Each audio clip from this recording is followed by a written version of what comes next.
Now, it turns out if any of these parts are missing, the trap doesn't work.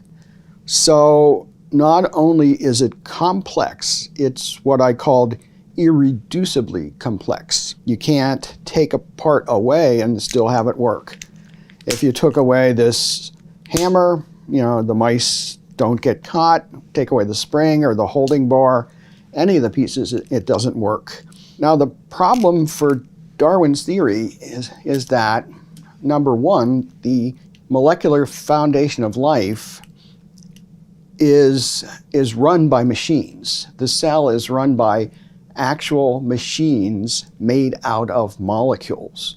People find that fantastic, but hey, that's the way it is. There are little machines that act like outboard motors that can propel cells along, and other machines that carry cargo from one part of a cell to another. And those machines, just like pretty much any machine, including the mousetrap, have a number of different parts performing different roles, and they're all needed for the machine to work. Darwin's theory of evolution requires that natural selection favor an organism that has a very small change that helps the organism do something better. So if we're taking that view of Darwinism, we can ask, how could something like this, something like a mousetrap, be put together one tiny step at a time?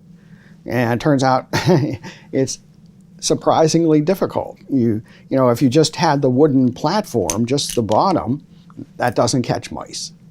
If you put on, say, this holding bar, you might say, well, maybe if a mouse is running along, it would trip on the platform and impale itself on the holding bar.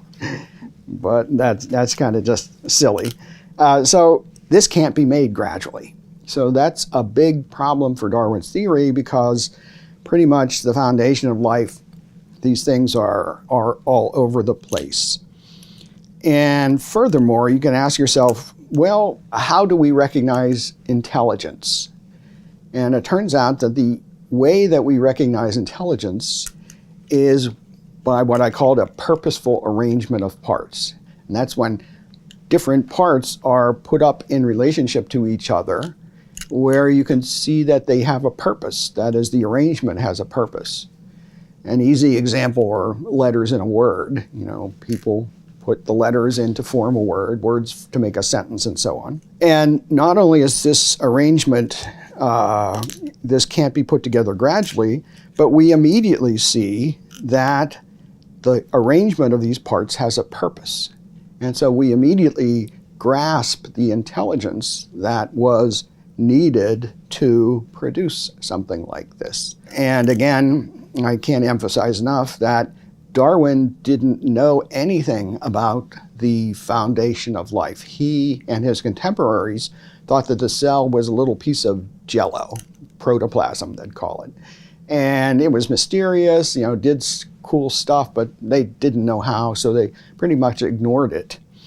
But modern science has shown that the cell is a lot like a ultra-sophisticated nanoscale factory, far, far beyond anything that humans could produce.